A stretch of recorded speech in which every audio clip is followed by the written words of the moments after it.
This is a gas valve, industrial steel, 3 feet in diameter, capable of controlling flows that heat millions of homes. Seems like plumbing, infrastructure so boring it becomes invisible, until someone decides to turn it. For 50 years, Germany's gas valves were controlled from Moscow. Russian pipelines, Yamal, Nord Stream, Brotherhood, delivered 55% of German gas supply. The arrangement seemed economically rational. Cheap Russian energy fueling German industry, German exports paying Russian bills, mutual dependence ensuring mutual peace. The arrangement was always a trap. Russia proved it in 2022, cutting gas flows to coerce European Ukraine policy. Germany discovered that mutual dependence meant German dependence on Russian willingness to supply. 3 days ago, Poland offered Germany a way out of the trap, and in doing so, Poland positioned itself as the energy choke point for all of Central Europe. On January 22, 2026, at 10 a.m. Warsaw time, Prime Minister Donald Tusk unveiled the Central European Energy Security Initiative, a $94 billion infrastructure project that transforms Poland from energy importer to energy hub, routing liquefied natural gas from the Baltic, pipeline gas from Norway, and eventually hydrogen from multiple sources through Polish territory to Germany, Czech Republic, Slovakia, Austria, and beyond.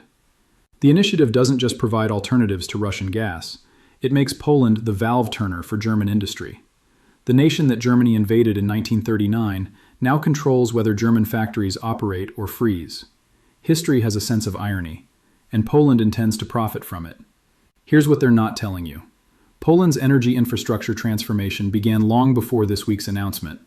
The strategic planning started in 2007, when Polish analysts recognized that Russian gas dependency was a weapon waiting to be used. The Świnoujście LNG terminal, Poland's Baltic coast import facility, opened in 2016. Capacity, 5 billion cubic meters annually. Expansion completed in 2024 increased capacity to 8.3 billion cubic meters. The Baltic pipe, connecting Poland to Norwegian gas fields via Denmark, opened in 2022. Capacity, 10 billion cubic meters annually, expandable to 15 billion. The Poland-Lithuania gas interconnector, linking Baltic and Central European networks, completed in 2022. Capacity, 2.4 billion cubic meters annually. The Poland-Slovakia interconnector, opening pathways to Central European markets, completed in 2024. Capacity, 5.7 billion cubic meters annually. Each project was funded partially by Polish government, partially by European Union infrastructure grants, partially by private investment. Each project was dismissed by German energy analysts as economically suboptimal compared to cheap Russian pipeline gas. The analysts were measuring the wrong optimization. Poland wasn't optimizing for cost. Poland was optimizing for leverage. At 11:30 a.m. Warsaw time on January 22nd, I obtained the initiative's implementation documents through a source in Poland's Ministry of Climate and Environment. The documents reveal scope that exceeds anything publicly announced. Current infrastructure provides Poland capacity to import approximately 25 billion cubic meters of non-Russian gas annually. The initiative expands that capacity to 78 billion cubic meters by 2030. German gas consumption, approximately 80 billion cubic meters annually, down from 95 billion pre-crisis, due to demand destruction and efficiency gains. Polish expanded capacity could theoretically supply nearly all German gas needs. The initiative includes Second Baltic LNG terminal at Gdansk, capacity 12 billion cubic meters annually, construction beginning 2026, operational 2029. Expanded Baltic pipe capacity, additional compression adding 8 billion cubic meters annually, completed 2028. Poland-Germany interconnector expansion, tripling current capacity from 5.5 to 16.5 billion cubic meters annually, completed 2029. Underground storage expansion, adding 6 billion cubic meters of strategic storage capacity, completed 2028. Hydrogen-ready infrastructure, pipeline specifications enabling 20% hydrogen blending, with dedicated hydrogen corridors planned for 2032. The total investment?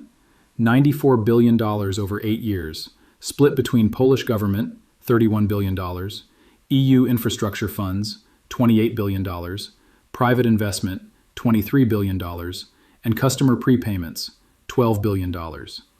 Customer prepayments mean German utilities are paying in advance for infrastructure that increases Polish leverage over German supply.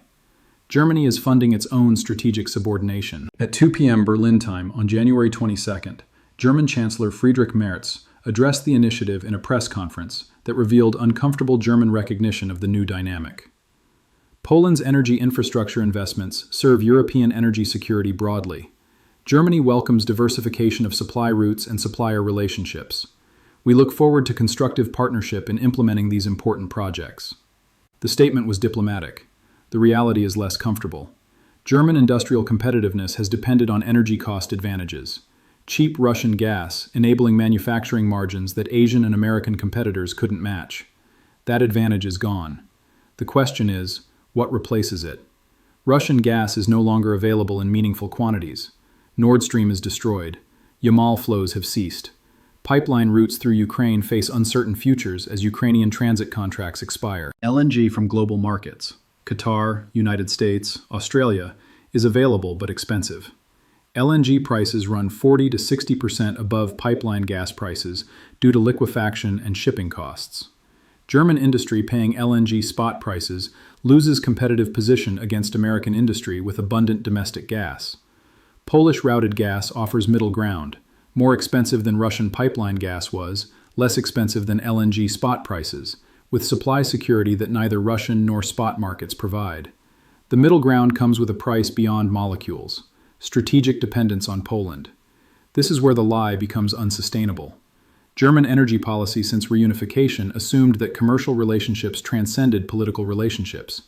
Business with Russia was just business, profitable for both sides, stabilizing for the continent, separate from security concerns. The assumption was always wrong. Energy is never just business when the supplier is a potential adversary. Germany learned this lesson expensively between 2021 and 2023, when Russian supply manipulation cost the German economy an estimated 200 billion euros in direct impacts and induced recession. Poland never shared the assumption. Polish historical experience with Russia, partitions, occupations, massacres, precluded treating Russian relationships as purely commercial.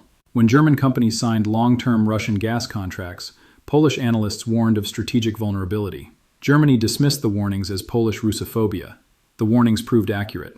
Germany's economy contracted 0.3% in 2023 and 1.1% in 2024, largely due to energy cost shocks. German industrial production fell 8% from 2021 levels. The competitive advantages built over decades eroded in months. Poland, having diversified earlier, experienced no equivalent shock. Polish GDP grew 3.2% in 2023 and 4.1% in 2024. The infrastructure investments that seemed economically suboptimal proved strategically optimal. At 4:30 p.m. Warsaw time on January 22nd, I spoke with a senior advisor to Prime Minister Tusk, who participated in the initiative's development. The advisor spoke on condition of anonymity. Germany spent 20 years lecturing Poland about Russian relations. They told us we were paranoid. They told us Nord Stream would benefit everyone. They told us commercial engagement would moderate Russian behavior. I asked about current German-Polish relations. Now Germany needs Polish infrastructure to survive economically. The dynamic has reversed completely. We don't lecture them. That would be petty. But we don't forget. And the contracts we're signing reflect the new reality. I asked about the contracts. Long-term capacity reservations with take-or-pay provisions.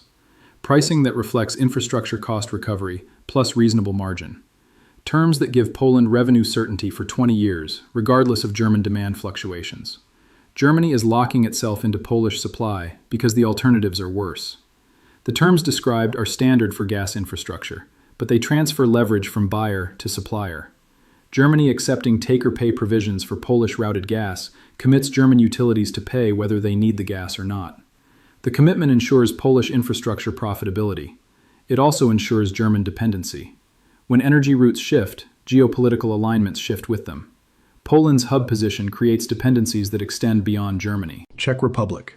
Czech gas supply previously routed through Germany, sourced from Russia via multiple pathways.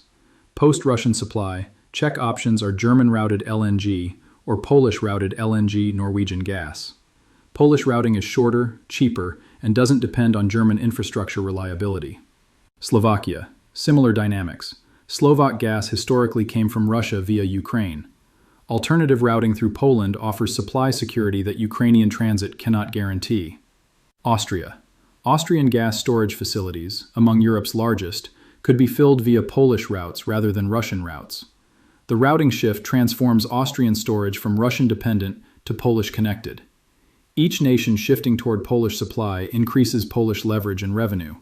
The cumulative effect: Poland becomes essential infrastructure for 150 million Central Europeans. At 6 p.m. Brussels time on January 22nd, the European Commission announced strong support for the initiative and confirmed 28 billion euros in infrastructure funding commitments.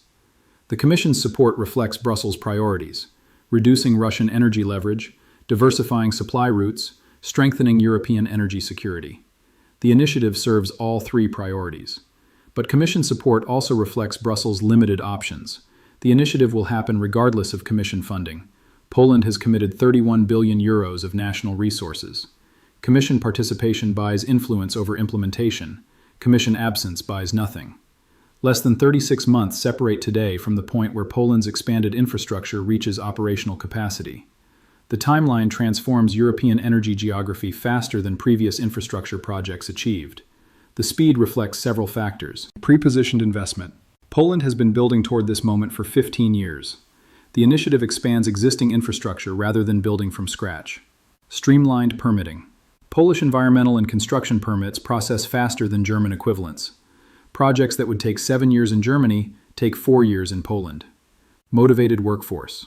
Polish construction labor is abundant, skilled, and motivated by national strategic purpose that German infrastructure projects lack. Aligned financing. EU infrastructure funds, Polish government capital, and private investment all point in the same direction. The financing coordination that delayed other European projects works smoothly here. By 2029, Poland's energy hub position will be physically complete. The infrastructure will exist, the contracts will be signed, the dependencies will be locked in. Germany's response options narrow with each month of construction.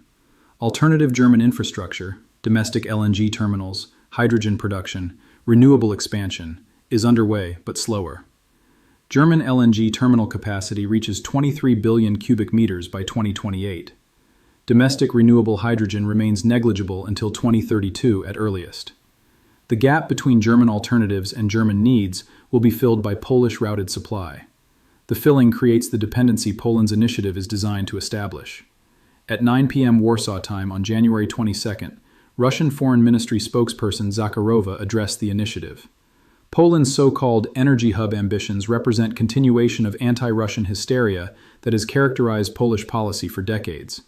European consumers will pay higher prices for ideologically motivated infrastructure that serves American LNG exporters rather than European interests. The statement's predictability undermined its impact.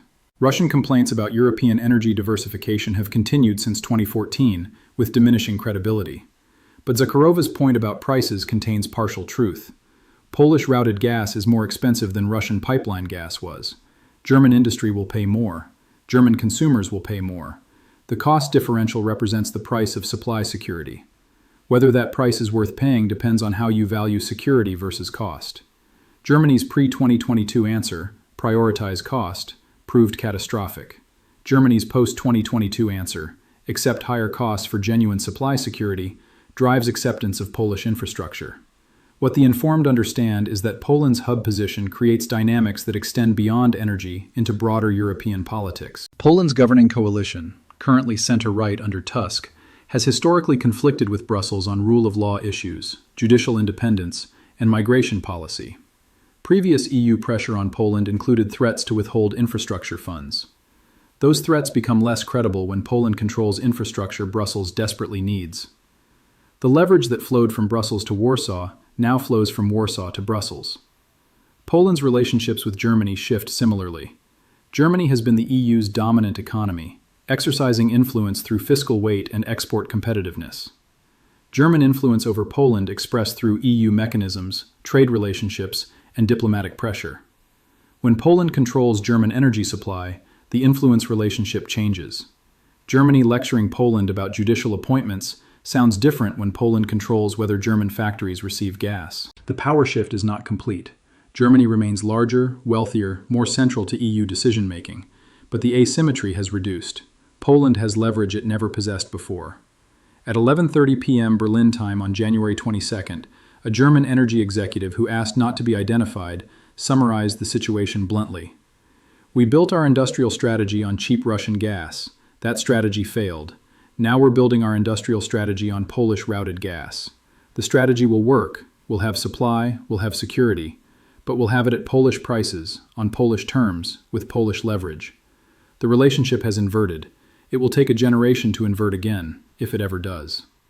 The gas valve weighs several hundred pounds. Industrial infrastructure, boring, invisible, essential. The engineer who operates it controls whether factories run or idle, whether homes heat or freeze, whether economies grow or contract. For 50 years, Russians operated the valves that mattered for German energy. The arrangement created dependency that seemed acceptable when Russia seemed stable, rational, commercially motivated. Russia proved unstable, irrational, strategically motivated. The valves became weapons. Germany discovered what dependency means when the dependent cannot supply themselves. Poland offered an alternative. The alternative comes with costs. Financial costs, strategic costs, political costs. The costs are real. They're also less than the costs of continued Russian dependency or the costs of building purely domestic alternatives. The valve is Polish now. The infrastructure Poland built while Germany dismissed Polish concerns now determines German energy security. The nation Germany occupied now controls whether Germany prospers. History bends in unexpected directions. The Poland that was carved up by neighbors for centuries, Russian, German, Austrian, now controls energy flows that neighbors require. The irony is not lost on anyone in Warsaw. $94 billion, 78 billion cubic meters, 150 million Europeans dependent on Polish infrastructure. The numbers describe transformation that seemed impossible a decade ago, and now seems inevitable. The gas valve turns according to Polish decisions now. Germany can negotiate terms. Germany can build alternatives. Germany can reduce consumption. But Germany cannot change geography, cannot change the infrastructure already built, cannot change the 36 months of construction that locks in Polish leverage. The valve is Polish. The leverage is Polish. The future of Central European energy is being built in Poland, by Polish workers, with Polish capital, according to Polish strategy. Germany is welcome to participate, on Polish terms. The terms are available now. They will be less generous later. That is what leverage means. That is what Poland has. And that is what Germany, after 50 years of assuming energy relationships were merely commercial, is learning the hard way.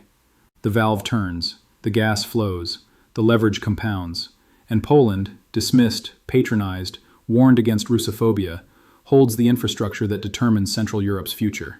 The irony is complete. The valve is Polish now.